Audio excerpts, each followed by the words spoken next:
following is a Comfortably Zoned Radio Network production. Thank you, Tally Olson. We are indeed back. The Mets in the zone, past, present, and future.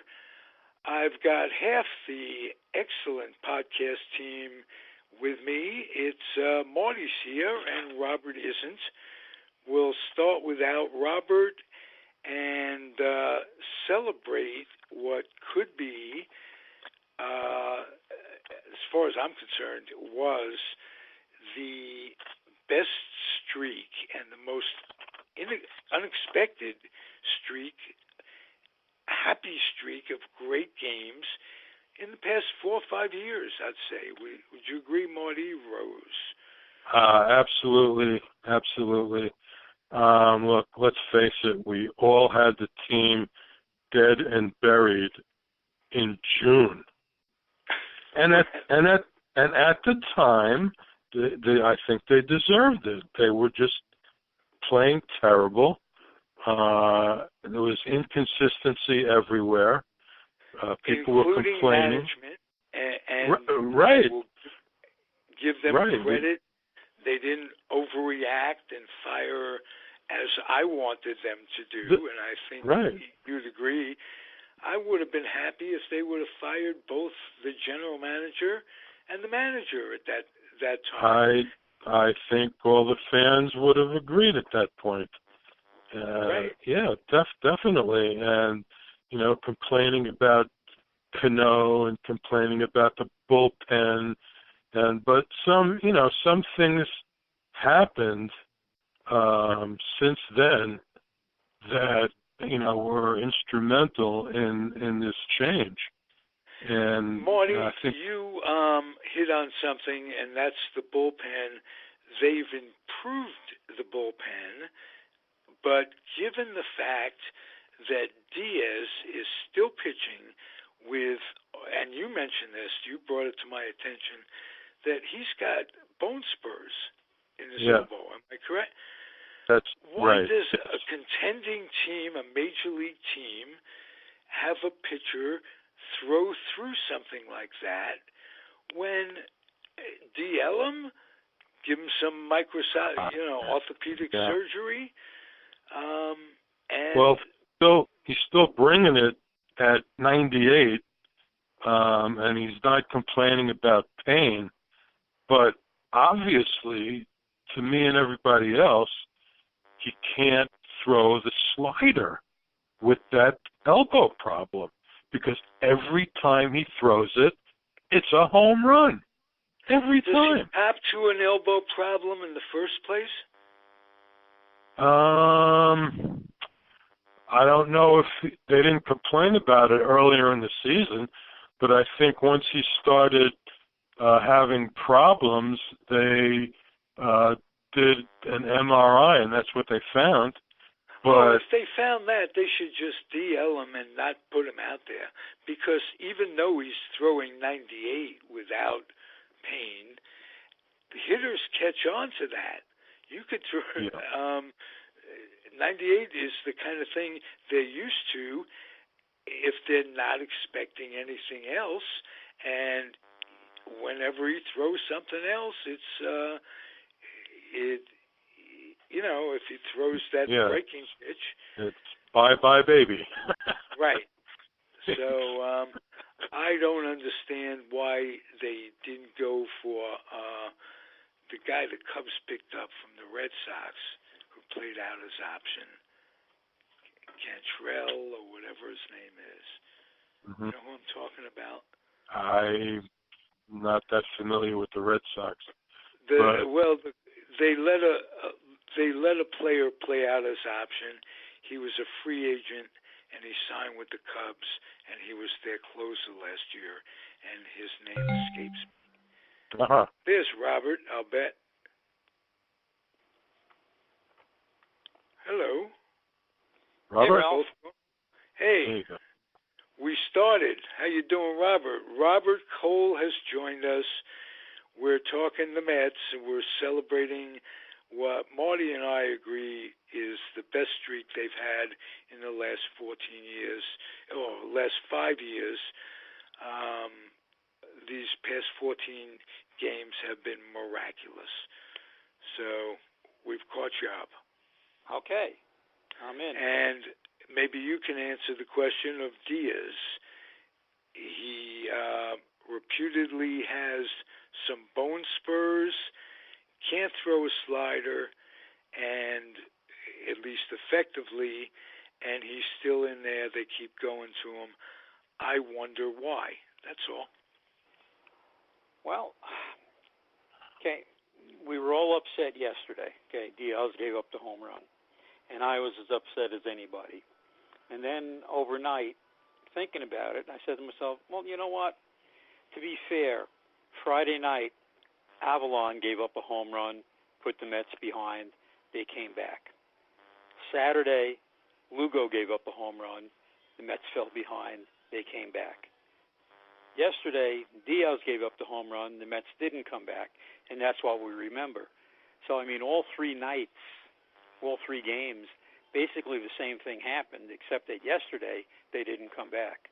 So, you know, you have to kind of put it in perspective that way. Okay. Marty, you want to add to that?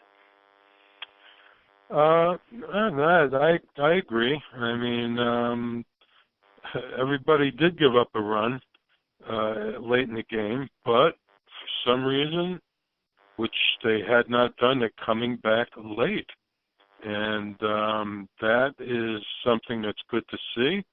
I know everybody, including the players, are, you know, thanking the fans for being so vocal and spurring them on and all that. So maybe that does have something to do with it. You know, the fans are actually going crazy. Out of Conforto's mouth, he's having the best time he's had in his career, and they won it in 2015 with him, and now is special. And you got to say, there's something going on reminiscent of '73. Yeah, well, let's see what happens. You know, with the way the schedule is shaping up, they've got, you know, difficult games for quite a while now. I think they do get a break after the Atlanta series. They got a couple in Kansas City, and Kansas City's been terrible for the most part. But after that, you know, they got Cleveland, they got Chicago. You know, it's not going to be easy. But sometimes the hardest teams to beat, though, are the teams with nothing to lose, and you get. I don't know. I've never been a big look at the schedule and see and have that affect the way I think my team is doing, if you know what I mean. Yeah. So I think that's overrated.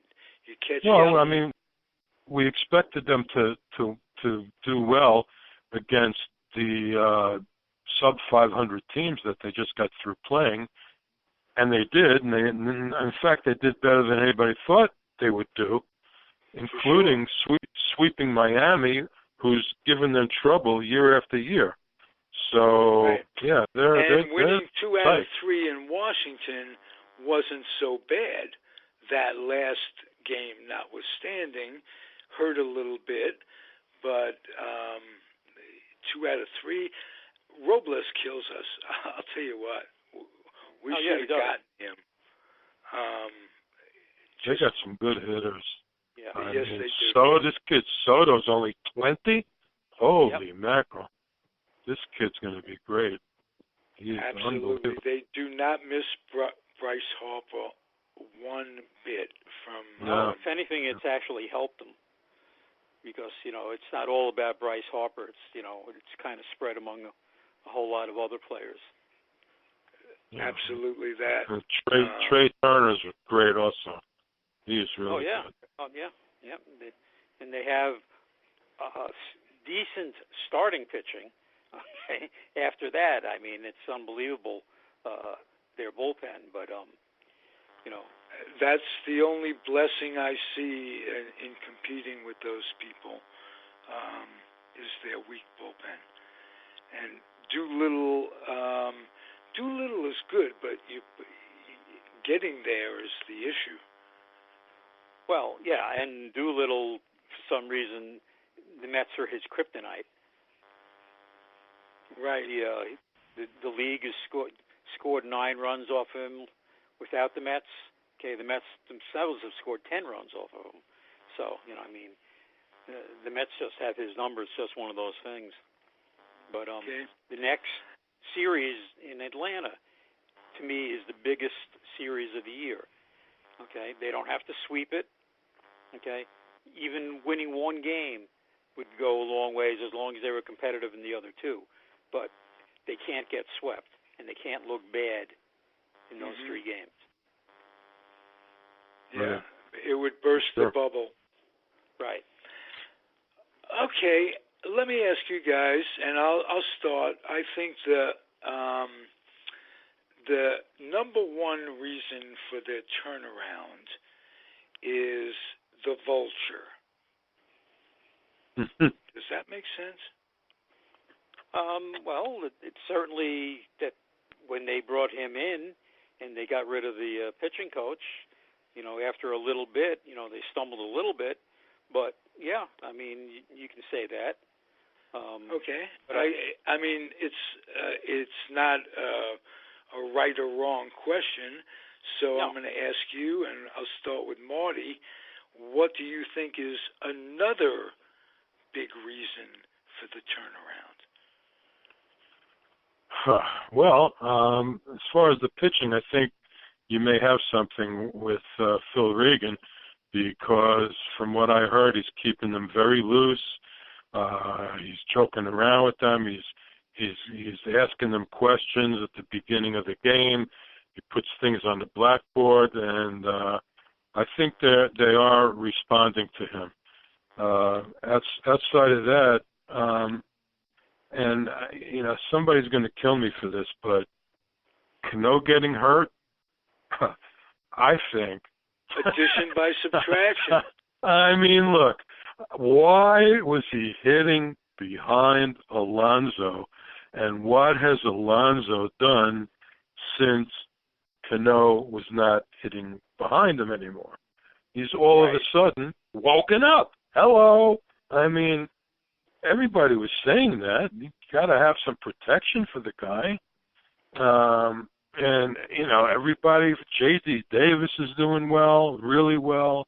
Conforto, who people were complaining was not clutch, all of a sudden is becoming clutch. Ramos is getting his bat on the ball. If he doesn't, hit it up the alley, he's at least got a sacrifice fly. He's always contributing.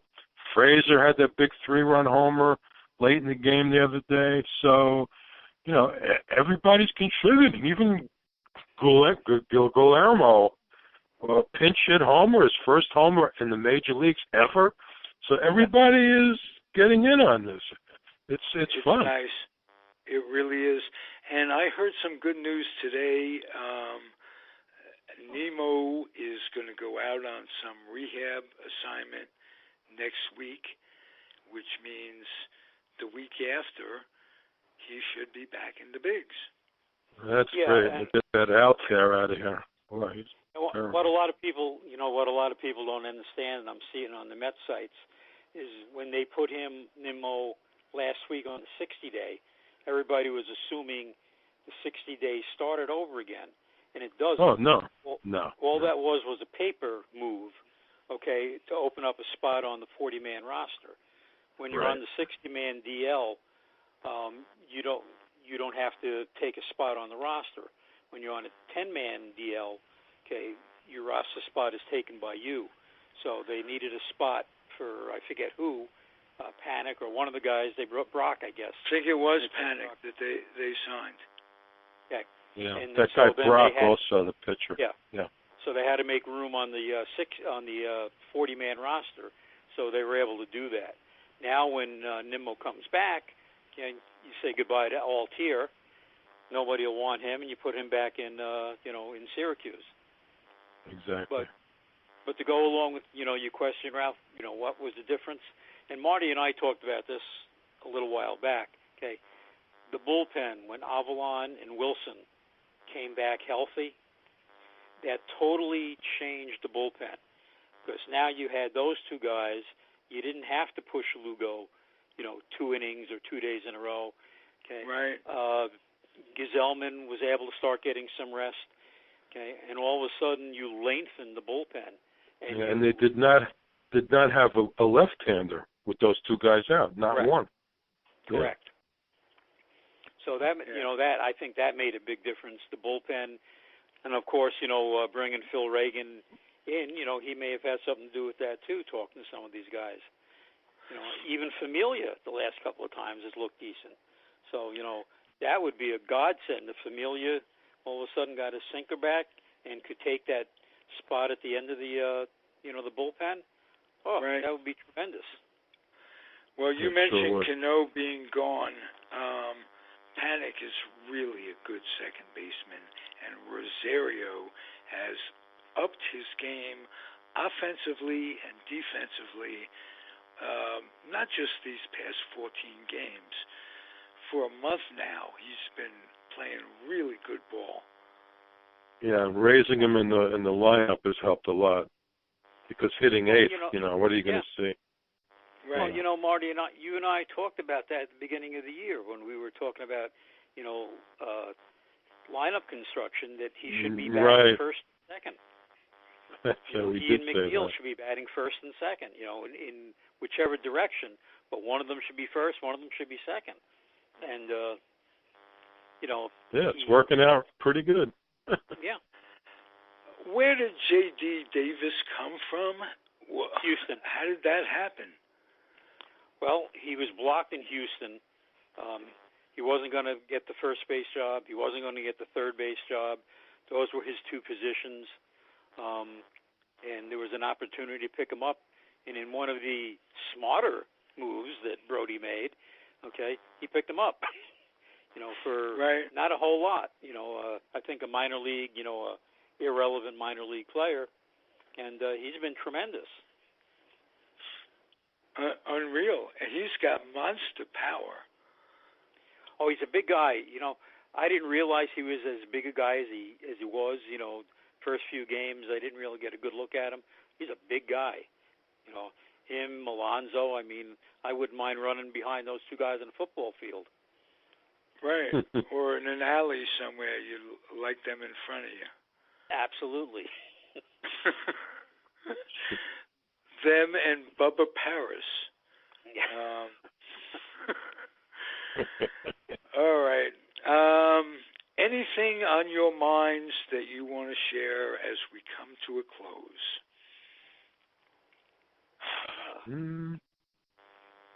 I don't know.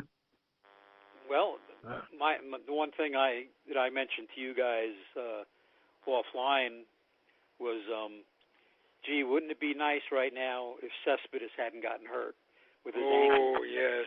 He'd be ready to come back right now. That was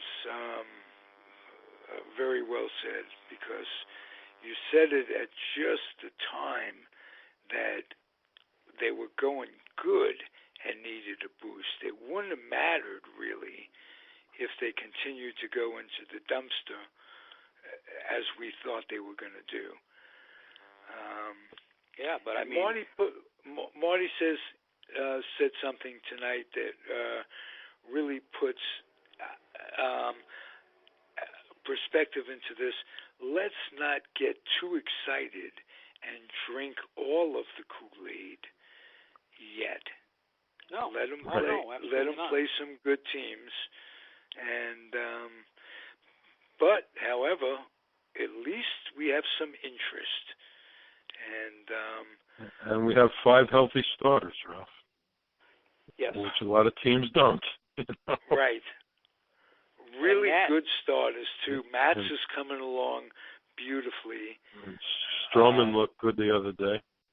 Mm-hmm. Yeah, and he brings an excitement, to the team. It's fun to watch. Okay, and they're fun to watch right now. right. seeing Dom Smith running around, on a scooter when they win games at the end of the game and stuff like that. It's just been fun to watch.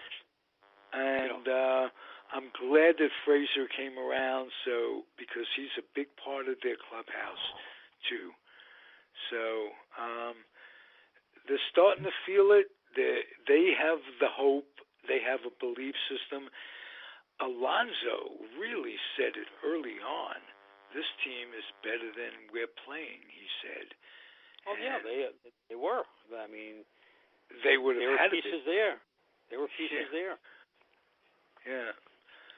So, hey, thanks for another fine offering, gentlemen. Robert Cole and Marty Rose, the two Mets guys on the Comfortably Zoned Radio Network.